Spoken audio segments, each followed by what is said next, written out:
আসসালামু আলাইকুম শিক্ষার্থী এবং পরীক্ষার্থী সবাইকে স্বাগত জানিয়ে শুরু করছি আজকের ক্লাস।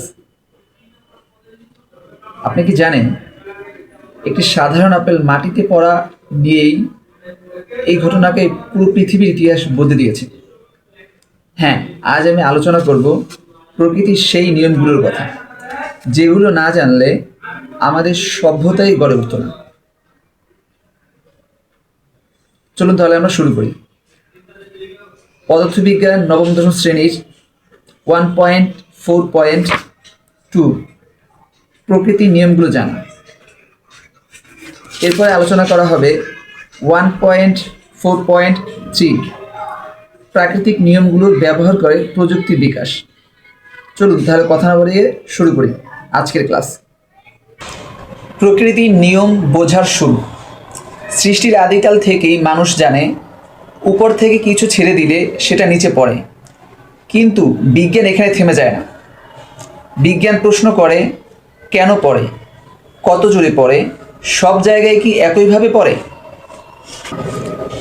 মাধ্যাকর্ষণ ও নিউটন।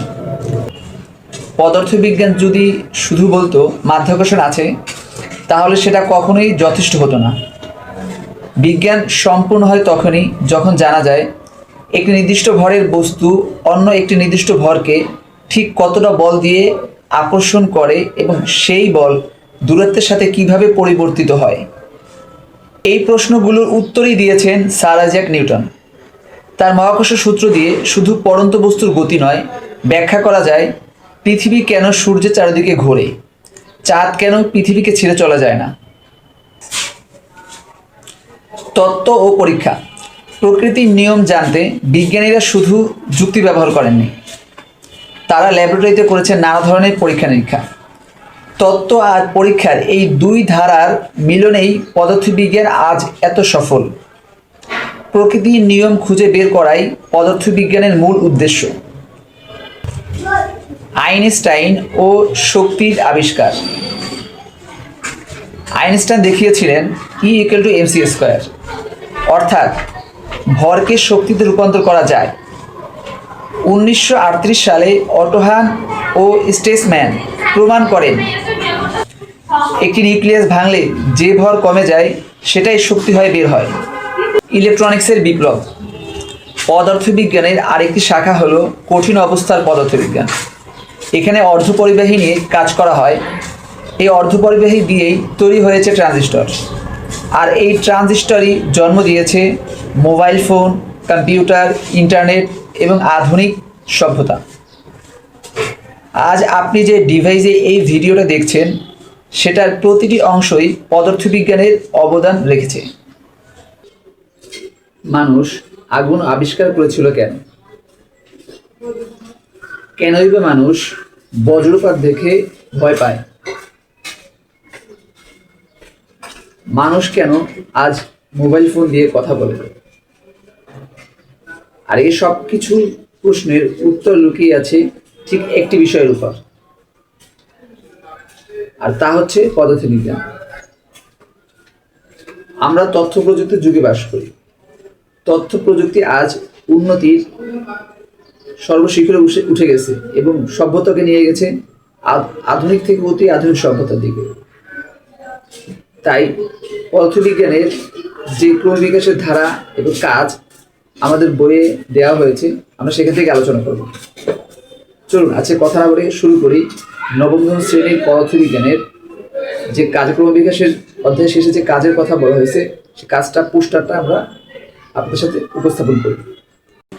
কোয়েশ্চেন 1, দলীয় কাজ। Poster content. পদার্থবিজ্ঞানের ক্রমবিকাশ। 1. প্রাচীন যুগ, খ্রিস্টপূর্ব 3000 অব্দ থেকে 500 অব্দ পর্যন্ত। পোস্টারে বসাবো আগুনের ব্যবহার, চাকা আবিষ্কার, মিশরীয় পিরামিড এবং গ্রিক বিজ্ঞানী অ্যারিস্টটল। টেক্সট। Poster caption. প্রকৃতিকে পর্যবেক্ষণ করেই শুরু হয়েছিল পদার্থবিজ্ঞান। 2. গ্রিক হেলেনিস্টিক যুগ, অ্যারিস্টটল, গতি ও বস্তু সম্পর্কে ধারণা। আর্কিমিডিস, ভাসমানতার সূত্র। জ্ঞান তখন দর্শনের অংশ ছিল। ব্যাস 3। অন্ধকার যুগ 500 খ্রিস্টাব্দ থেকে 1400 খ্রিস্টাব্দ পর্যন্ত ইউরোপে বিজ্ঞান চর্চা প্রায় বন্ধ। ধর্মীয় গোঁড়ামি। জ্ঞান চর্চা থেমে গিয়েছিল ভয় ও কুসংস্কারের কারণে। তার নবজাগরণ 1400 খ্রিস্টাব্দ থেকে 1700 খ্রিস্টাব্দ পর্যন্ত। গ্যালিলিও পরীক্ষা ভিত্তিক বিজ্ঞান, নিউটন গতিসূত্র ও মহাকর্ষ বল আবিষ্কার করেছিল। পরীক্ষাই হলো বিজ্ঞানের ভাষা। বিজ্ঞানের এই নবজাগরণের যুগে এটাই ছিল তাদের স্লোগান, এবং এই স্লোগানকে তারা কাজেও পরিণত করে দেখিয়েছেন। 5 আধুনিক বিজ্ঞান 1800 খ্রিস্টাব্দ থেকে বর্তমান হচ্ছে আধুনিক যুগ পদার্থবিজ্ঞানের। এ সময় ফারাডে বিদ্যুৎ, আইনস্টাইন আপেক্ষিকতা এবং কোয়ান্টাম ফিজিক্স এইসব আবিষ্কৃত হয়েছিল। বিজ্ঞান এখন প্রযুক্তির চালিকা শক্তি। নিজে করো সরলরেখার টাইমলাইন। প্রাচীন যুগ যখন আগুন আবিষ্কার হয়েছিল। গ্রিক যুগ আর্কিমিডিসের সূত্র আবিষ্কার করেছিলেন। অন্ধকার যুগ এ সময় ইউরোপীয় অঞ্চলটাতে বা ইউরোপে বিজ্ঞান নিয়ে গবেষণা পুরো বন্ধ করে দেওয়া হয়েছিল এবং চার্চের পূর্বদের রোশনালে পড়তে হয়েছিল ধর্মীয় কুসংস্কার এবং গোলামের কারণে। বিজ্ঞান তখন অনেকটাই থেমে গিয়েছে। এর পরবর্তীতে আসে নবজাগরণ বিজ্ঞানের। তখন বিজ্ঞানী নিউটন এই সময় বিভিন্ন সূত্র আবিষ্কার করেছে এবং বিজ্ঞানের অগ্রগতির জন্য ভূয়সী ভূমিকা পালন করেছিলেন। এর পরবর্তীতে আসে আধুনিক যুগে। কিন্তু প্রশ্ন হলো, কেন অন্ধকার যুগ এসেছিল? এর প্রধান একটি কারণ ধর্মীয় গোঁড়ামি ও মত প্রকাশের স্বাধীনতার অভাব ছিল।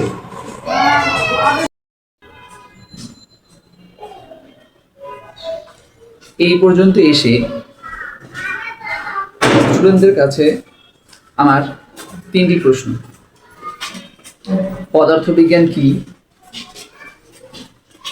অন্ধকার যুগ কি এবং অন্ধকার যুগের সময়কাল, এবং অন্ধকার যুগটা কোন দেশে, বিশ্বের কোন অঞ্চলটায় বেশি প্রভাব বিস্তার করেছিল, অন্ধকার যুগের কারণটা কি এবং এর প্রভাব। প্রশ্ন 3টির উত্তর আমরা অবশ্যই শর্টস ভিডিও অনুসরণ করলেই আমি আপনাদের ওইখানেই সাহায্য করব এবং ওইখানেই দিব। ততক্ষণ পর্যন্ত আপনারা নিজেরাও চেষ্টা করে বের করুন। এই পর্যন্ত আসার পরে আপনাদের উপর একটি ছোট্ট প্রশ্ন, 2 মার্কসের। মানব সভ্যতার ইতিহাসে অন্ধকার যুগ কেন এসেছিল? উত্তর, ধর্মীয় গোঁড়ামি ও বৈজ্ঞানিক চিন্তাভাবনার উপর নিষেধাজ্ঞার কারণে মানব সভ্যতার ইতিহাসে একটি অন্ধকার যুগ সৃষ্টি হয়েছিল। আজ আমরা যে আধুনিক প্রযুক্তি ব্যবহার করি তা হাজার বছরের সংগ্রামের ফল। বিজ্ঞান কখনো থামে না, থামে কেবল মানুষ প্রশ্ন করা বন্ধ করলে। আমরা কি জানি পানি কখন বাষ্পে পরিণত হয় আর কখনই বা পানি বরফে পরিণত হয়? কত ডিগ্রি সেলসিয়াস তাপমাত্রায় এই ঘটনাগুলো ঘটে? আর এই প্রশ্নগুলো আমাদের সামনে আসলেই আমাদের সামনে চলে আসে বিজ্ঞানের এমন একটি অবস্থায় বা এমন একটি জগতে, আর সেই জগৎটির নাম হচ্ছে পরিমাপের জগৎ। আজ আমরা আলোচনা করব ভৌত রাশি এবং তার পরিমাপ, the physical quantities and their measurement. আজকের ভিডিওতে আমরা জানব ভৌত রাশি কি, এসআই ইউনিট কি, মৌলিক ও লব্ধ রাশি, আর পরীক্ষায় সবচেয়ে বেশি আসা গুরুত্বপূর্ণ বিষয়গুলি। তাই ভিডিওটা শেষ পর্যন্ত দেখি। ভৌত রাশি কি? আমাদের চারপাশে যা কিছু আমরা মাপতে পারি তাই রাশি। আর তাকেই ভৌত রাশি বলে। যেমন দৈর্ঘ্য, ওজন, সময়, তাপমাত্রা, বেগ, চাপ, ঘনত্ব, বিদ্যুৎ সব কিছুই কিন্তু পরিমাপযোগ্য, আর যেটা মাপা যায় সেটাই বিজ্ঞান। কারণ যেটা মাপা যায়, কারণ শুধু দেখা বিজ্ঞান নয়, মাপযোগ, পরীক্ষা নিরীক্ষা এবং বিশ্লেষণ সেইটাই বিজ্ঞান। অর্থাৎ এক কথায় শুধু দেখা ইকুয়াল টু বিজ্ঞান নয়, মাপযোগ প্লাস বিশ্লেষণ ইকুয়াল টু বিজ্ঞান। পার্ট 2, কেন পরিমাপ এত গুরুত্বপূর্ণ?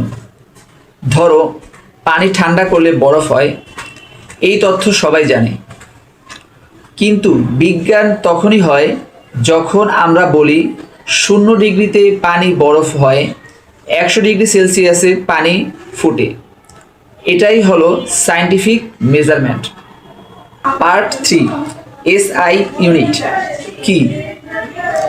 বিশ্বের সব দেশ যাতে একই নিয়মে পরিমাপ করে তাই বানানো হয়েছে পরিমাপের একটি আন্তর্জাতিক একক, যাকে বলা হয় SI unit. SI unit system মানে, SI মানে হচ্ছে সিস্টেম ইন্টারন্যাশনাল ডি ইউনিটস, ফরাসি ভাষা থেকে এটি এসেছে। পার্ট 4, 7টি মৌলিক রাশি। পুরো পৃথিবীর সব পরিমাপ দাঁড়িয়ে আছে মাত্র 7টি মৌলিক রাশির উপর। আচ্ছা, এর আগে আমরা একটু বলে নিই মৌলিক রাশি কোনগুলো। যে রাশিগুলোকে পরিমাপ করার জন্য অন্য কোনো রাশির সাহায্য নিতে হয় না তাদেরকে মৌলিক রাশি বলে। চলো এবার, আর সারা পৃথিবীতে মৌলিক রাশি মাত্র 7টি। চলো এবার দেখে আসি। রাশি, একক এবং চিহ্ন একে একে আমাদের স্ক্রিনে দেখানো আছে। রাশিগুলো হচ্ছে দৈর্ঘ্য, ভর, সময়, তড়িৎ প্রবাহ, তাপমাত্রা, পদার্থের পরিমাপ, দীপন তীব্রতা।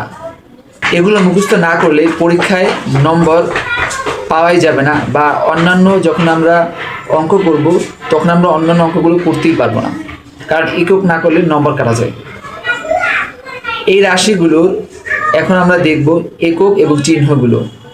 দৈর্ঘ্যকে মিটার এবং এম দ্বারা প্রকাশ করা হয়, ভরকে কিলোগ্রাম এবং কেজি একক, সময়ের একক সেকেন্ড এস দ্বারা প্রকাশ করা হয়, বিদ্যুৎ প্রবাহ অ্যাম্পিয়ার বা এ দ্বারা প্রকাশ করা হয়, তাপমাত্রাকে কেলভিন কে দ্বারা প্রকাশ করা হয়, পদার্থের পরিমাপ মোল একে এম ও এল দ্বারা প্রকাশ করা হয়, এবং সবশেষে দীপন তীব্রতা ক্যান্ডেলা, অর্থাৎ দীপন তীব্রতার একক ক্যান্ডেলা, একে সিডি দ্বারা প্রকাশ করা হয়। পার্ট 5, লব্ধ রাশি কি? যখন এই মৌলিক রাশি দিয়ে অন্য রাশি বানাই তখন তাকে লব্ধ রাশি বলে। অর্থাৎ যখন কোনো মৌলিক রাশি দিয়ে অন্য কোনো রাশিকে বানানো হয় তখন তাকে লব্ধ রাশি বলা হয়। যেমন বেগ, বেগ ইকুয়াল টু দৈর্ঘ্য ভাগ সময়, ঘনত্ব ইকুয়াল টু ভর ভাগ আয়তন, চাপ ইকুয়াল টু বল ভাগ ক্ষেত্রফল। এইগুলো সবই হচ্ছে লব্ধ রাশি। পার্ট 6, বড় থেকে ছোট পরিমাপ। বিজ্ঞান আমাদের দেখায় এই পৃথিবী কত বিশাল আর কত ক্ষুদ্র। সবচেয়ে বড় নিকটতম গ্যালাক্সি 6×10⁻19 মিটার, সূর্য 2×10⁻30 কেজি। সবচেয়ে ছোট ভাইরাস 10⁻⁻8 মিটার, প্রোটন 10⁻⁻15 মিটার, ইলেকট্রনের ভর 9×10⁻31 কেজি। ভাবো একবার, একই বিজ্ঞান দিয়ে গ্যালাক্সি আর ইলেকট্রন দুটোই মাপা যায়। এবারে আসি পরীক্ষার জন্য কিছু গুরুত্বপূর্ণ পয়েন্ট। পরীক্ষায় যেগুলো বেশি আসে ভৌত রাশির সংজ্ঞা, 7টি মৌলিক রাশি, এসআই ইউনিট টেবিল, লব্ধ রাশির উদাহরণ, বড় থেকে ছোট মান, এগুলো ভালো করে রিভিশন দাও। আজ এই পর্যন্ত বিগত যতটুকু পড়ানো হয়েছে এর মধ্যে যদি আপনাদের কোনো বুঝতে কঠিন হয়ে গেছে বা বুঝতে পারেননি বা কোনো প্রশ্ন থেকে থাকে অবশ্যই আমাদের কমেন্টে জানিয়ে দেন। এবং আগামীতে যদি কোনো প্রশ্ন আপনাদের যদি কোনো প্রশ্ন বুঝে না থাকে তাহলে সে সম্পর্কে বললে আমরা ওই অনুযায়ী ভিডিওটা তৈরি করব। তাহলে আগামী কোনো পর্বে অবশ্যই ফিরছি কোনো নতুন কোনো ভিডিও নিয়ে। ততক্ষণ পর্যন্ত ভালো থাকুন এবং সুস্থ থাকুন, এবং আমাদের চ্যানেলটিকে ভালো লাগলে লাইক, কমেন্ট এবং শেয়ার করুন এবং সাবস্ক্রাইব করে আমাদের সাথে থাকুন প্রতিদিন নিত্য নতুন ভিডিও পেতে। আসসালামু আলাইকুম।